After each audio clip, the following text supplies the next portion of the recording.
why don't you shut down your marketing campaign for a couple of days? Let me see how much sales drop. So upsell equal to engagement. The industry doesn't permit. You buy a service that you do not want to use. You buy an iPhone, you brag about it. To see the bigger picture. Like moving from a kirana to a supermarket. And that's where my journey drop off. Are you able to generate interest? And then are you able to generate conversions? And in India, the most competitive place ever. If you've actually turned up on the website, that means there was intent. I done the purchase of the year.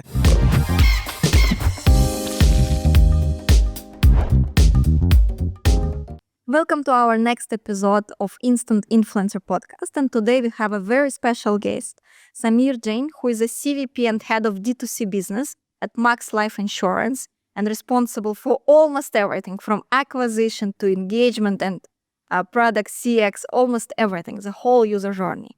So in this episode, we will cover up not only speaking about BFSI or insurance industry, but also touching points like creativity, what is the AI role, humanization, how to create emotional connect with the service industry, and different aspects of marketing.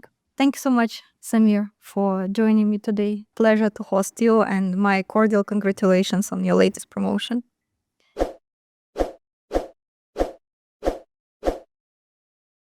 Let's begin our podcast. You become a marketer in MakeMyTrip, which is a travel industry which was booming, and at the same time, I think Flipkart was booming, Amazon was entering, MakeMyTrip was expanding like crazy. There were nothing like MakeMyTrip in that time. When you started, what was your key learnings and what actually made you hooked and understand the digital marketing, something that you want to make better and learn more, etc.? Yeah, thanks, Yulia, for having me here. It's my pleasure to be here with you today. Yeah, MakeMyTrip was an interesting time. I actually joined them as a category manager in the holidays business. That was my first stint in a online business. We used to have multiple itineraries for every destination, right? And depending on the user interest, say there are 5,000 searches for Goa holidays. Yeah. Right. Out of those 5,000 searches, some would pick itinerary 1, some would pick itinerary 2, some would pick itinerary 3.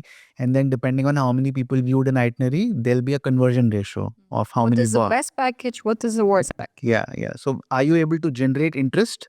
And then are you able to generate conversions from that interest? So this was real-time feedback that we would start getting from day 2.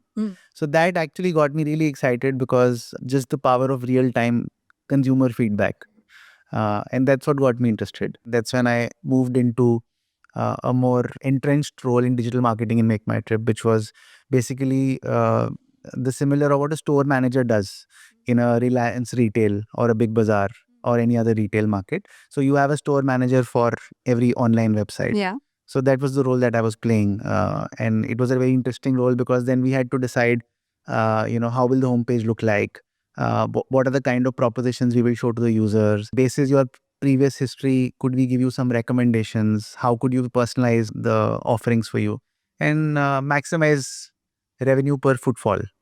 So that was the interesting bit. As every speaker whom I speak, and I definitely have like people on the top who climbed the ladder, who understood many things. Everyone is coming there two similarities. Most of the people come from engineering background. And I think that's where the roadmaps, pipelines, funnels is not a problem because you need to understand just the logic. And second thing, no one ever said to me, I understood that's a great thing to do. That's where I will make money. That's where career will boost. And that's why I started. Everyone says that it interests me. And the third thing is that people speak about customer experience. That I want to understand more about what customer does. That is a similarity with all speakers that I hosted and mentioning. And you are just like repeating again that what I was just reflecting yesterday. So everything starts with a customer. Yeah, I think makes sense because, I can actually tie it back. Even after my engineering, I worked in Infosys and Oracle and I used to be a good coder. But somewhere along the line, I started feeling that what I'm doing is disconnected with how it's impacting the end customer's life. And that's why I did an MBA because I wanted to get closer to what is the impact of what I'm doing on the end customer. So I think it's been a journey to see just the result. Yes, to just get closer to how can you create a bigger and bigger impact on the experience that the customer has with the brand. But that's a very interesting skill set. Okay, coder. Actually, it's about maths and about solving loop kind of holes. But at the same time, when you speak about marketing, I believe that every marketing person is very creative. I wouldn't rate myself very high on creativity. I think I'm still a very numbers guy. What really excites me is storytelling. Okay. I mean, whether it's a conversation with friends or colleagues, or the conversation that you're trying to have with a customer, what really intrigues me is how can you tell a good story? So the storytelling about you started with Make My Trip, did what you love, understood the power of tech that you were creating in Oracle, but experiencing the benefit like as an end customer, and understanding that you can actually impact the decision, purchase decision, etc. How did you shift to the shop clues and the e-commerce experience? Because shop clues in that time and e-commerce in general, I think Mintra was yet on the mobile web, right? They were just shutting down and having no app. So you saw the transition from the web world to the app world and in e-commerce. And in India, the most competitive place ever. So how did it go? Yeah, actually, I was towards my later years in Make My Trip when most brands started taking hard calls on why don't we shut down our mobile site and force everybody to move to app. Myntra was the first one to take that call. I think Flipkart also followed, and Make My Trip at that point also was contemplating driving significant users from their mobile site to their app, Yeah. and just reducing dependence on their mobile site.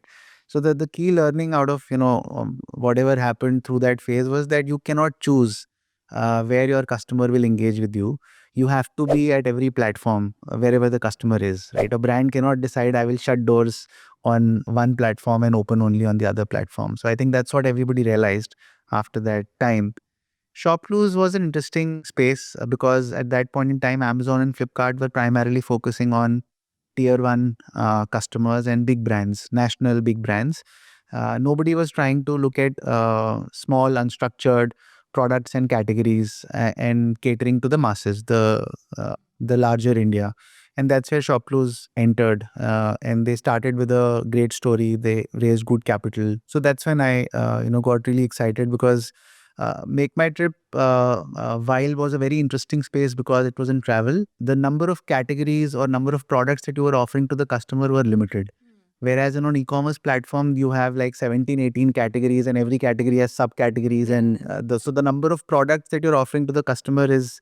Technically, you can serve anyone. Yes, pretty much. Yeah. So I think that's what excited me. To see the bigger picture. Yeah. Like moving from a kirana to a supermarket, right? So that's what it was. Understood. What would you suggest for the marketer to choose which industry segment, like travel, e-commerce, maybe quick commerce, like as a part of commerce, maybe BFSI, that marketer can choose where the market will thrive, like that where the marketers can grow? Let me compare 3 industries, right? So travel, e-commerce, and insurance. The experiences I've had as a marketer in all the 3 categories have been very different, right?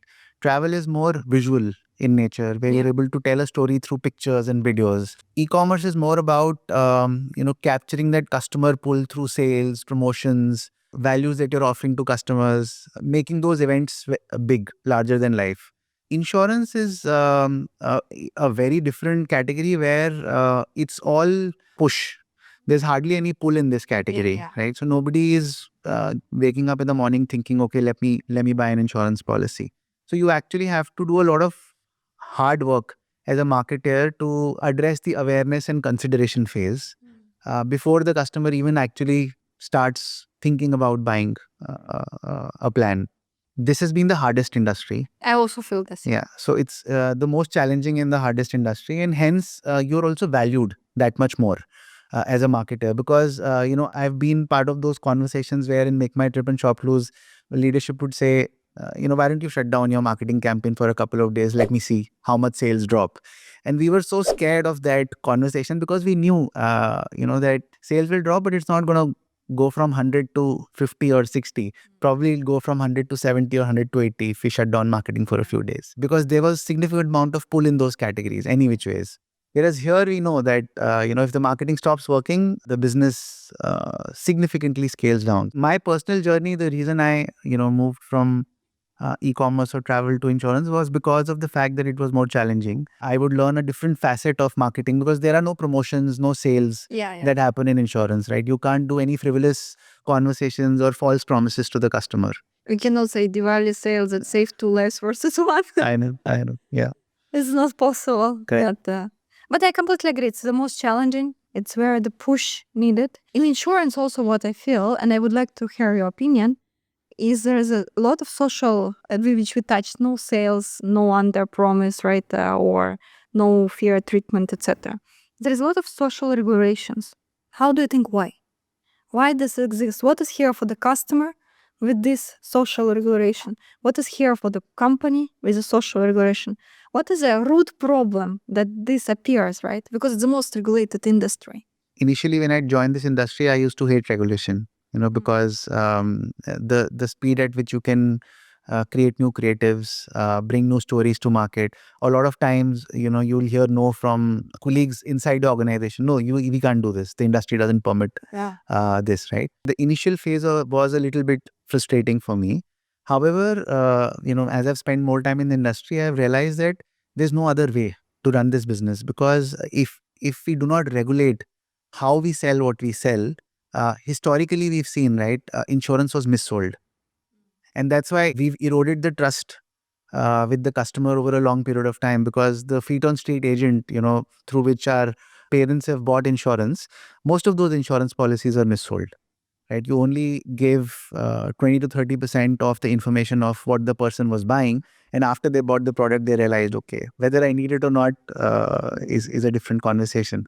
I think that's why regulations are important, so that we don't we give the full picture to the customer of what are you buying, why is it needed, what are the options available to you, and don't create false promises. It's healthy for the industry in the long term. As business, we just have to become more innovative and look at newer ways of reaching the customer and telling different stories. You touched a very good point that, when it's misleading or when it's misused, the point that it's touched is trust. Yes. That's how I think it's all long-term players. In insurance, no one enters the money. In e-commerce, you can enter, you can gain money, and you can shut down pretty quickly. Either it could be quick journey, but insurance, it's a journey for maybe 10 years, 20 years ahead planned, and everyone knows that it's a long-term game. And trust, when you play for a long time, is playing the crucial role how people do pick up, right? Because you pick up the product, which is service, which is not seen. You cannot put it as a beautiful picture on the white sand or something, which might benefit you, but better never benefit you. You do not wish to obtain the service which you are purchasing. In that case, it's becoming more about credibility and trust. What are your views about that, building it up? About a couple of years back, we were trying to understand why do a majority of our customers drop in the purchase funnel. On a blended basis, we operated around 4 to 5% conversion, right? If 95% of people who are creating a lead on your website and actually showing an interest to buy insurance, which is a category which is not a pull category, right? So if you've actually turned up on the website, that means there was intent. It wasn't just something that you saw in a newspaper and you got excited. So why would so many people drop off and not make the final decision? So we did a primary and a secondary research, and the two big areas that came out were trust deficit and information asymmetry, right? And I think information asymmetry fuels trust deficit. While I was trying to understand what this really meant, what we uncovered was, as an industry, we continue to use a lot of jargons. The kind of products and features that we offer to the customer, the way our products are named, how we explain the features to the customer, whether it's on the website or through communication on SMS, email, or even our performance advertisements, right? We use a lot of jargons, which the customers don't understand. We need to dumb down the message so that it becomes very easy for the customer to understand what they're buying. They feel fully empowered at the time at which they are making a purchase to say that, yes, I understand all the nuances, all the pros and cons of what I'm getting into, right? And make an informed decision. That is where I think the industry or the category as a whole falters. Because majority of customers who end up buying life insurance will have a post-purchase dissonance. They will feel, okay, I bought something, I don't fully understand it. Yeah. Did I do the right thing? Is it the right product for me? Could I have chosen a better product? So if we address all of that, and it's a lot of hard work, it's not easy, because you need consistency in your communication with the customer right from the first touch point to the last touch point. And it's no longer just an online journey. You will read about what Max Life or what a product offers on YouTube, on Facebook, on Insta, on the website. You'll get communication on WhatsApp, email, SMS. You'll talk to the telecaller who's trying to explain the product to you. So there are multiple touch points.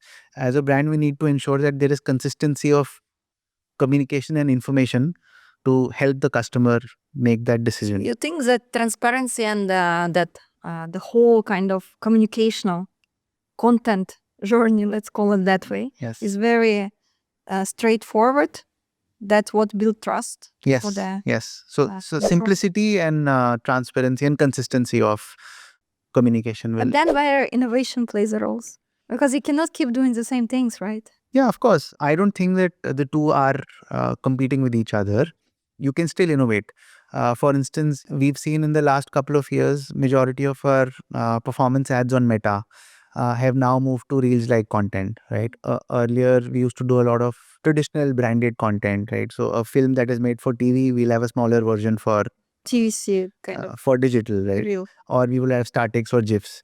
But now most of the performance creators have moved to Reels-like content, where the person who's talking to you is not a celebrity. That person is a relatable face like you and me. And that person is talking in a language which is relatable to you. Yeah. So I think there's innovation in the way we tell our story. So that's changing, and that will continue to change, because we have to be able to reach out to more and more users. Insurance continues to be predominantly in the top cities in the country, even today, right? Yeah. So if you have to go to the grassroots, then you need to figure out a way to connect with people in tier 3, tier 4 cities. And that conversation will have to be probably very different from the conversation that we're doing today. You touched the point, like I am as a customer can tell you how I purchase insurance. I go to the aggregator, and the aggregator compare, maybe there are so many points, right, to review. I have no patience to reviewing the points. Like I see maybe something that is most crucial for me. If it's a health insurance, does a hospital where I usually go is covered? That's key point, right? If it's a life insurance, I want to understand the amount. Actually, we are the customer of Max Life after we start working. I usually do purchase every product that we promote and understand it. But I will tell you that the amount of the sticks that I need to check, I would not check. Like, I just do check different things what matters for you. In health, my hospital, right? In life insurance, like in case something happens, I definitely want my daughter to be secured.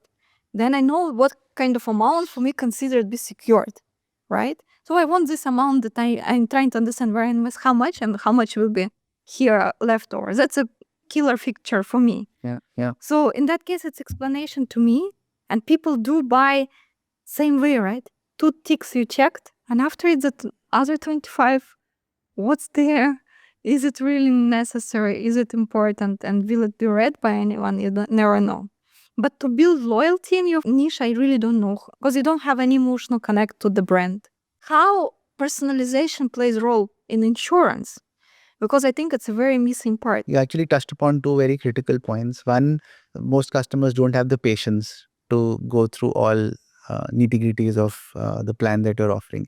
And that's why it becomes all the more to set the right expectation. The onus is on us to be able to, through various means, tell the customer all facets of the plan that you're buying. So you might be interested in only 2, but then it's our job to ensure that you... But it's tiring. It is. For the consumer, like only to keep scrolling. I know, so we have to make it... and that's where my journey drop off. I know. Yeah, so we have to make it more interesting, more intuitive. Maybe don't bombard you with all information at once. Maybe give it to you in packages, right?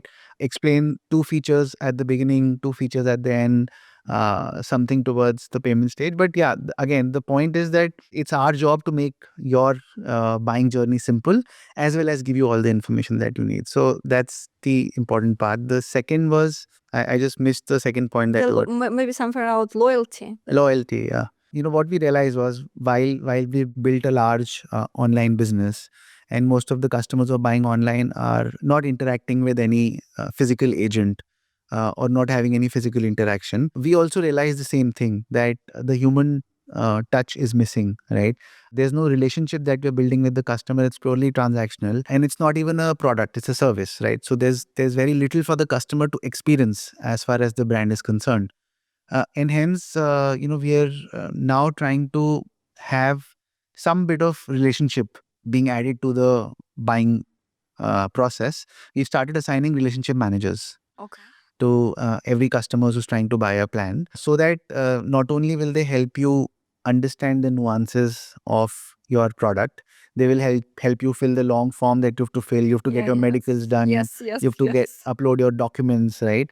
And then throughout the lifetime of your policy, because you said it's a long term, 40 years, 50 years, you will have somebody to go back to, let's say, whether it's for investment advice or it is for any other needs that you have. That's the human element that we're trying to bring in. That the person will not change who's done onboarding with me? Yes. And now when I will do the retention, right, to purchase again, that will be the same person, because I'm not experienced and the first year customer. Yes. We're trying to add human interaction and build a long-term relationship with the customer.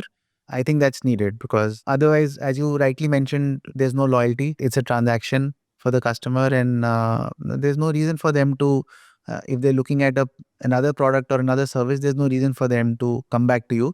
But for the fact that it might have been painless for them, right? The whole experience must have been easy and frictionless.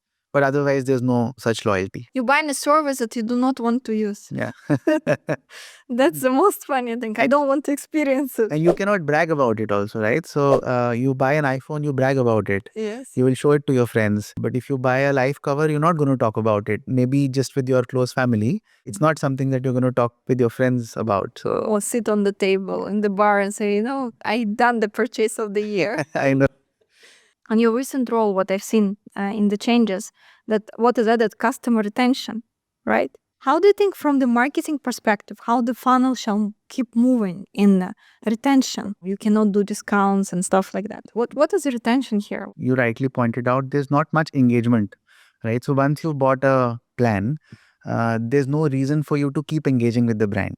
The only reason you'd probably come back on our website is to pay a premium. Yeah. Or maybe to change a nominee or make some edits in your plan. That's about it. So there's no engagement that we have. And hence, what we're trying to eventually move towards is adding more ancillary features, maybe health and wellness benefits for the customer, which are ongoing throughout your life. Maybe portfolio management, just like fintech platforms offer, right, on their, so that there's reason for the customer to come back again and again and engage with the brand. So upsell equal to engagement? We can upsell only if you keep the customer engaged. Otherwise, it's like new sale. In our heads, we could think that this is our customer, but 6 months later, it's as good as acquiring a new customer, because you've not kept any conversation alive with them. You have to spend again to acquire that customer. So I think engagement is the way you can actually generate good upsell and cross-sell.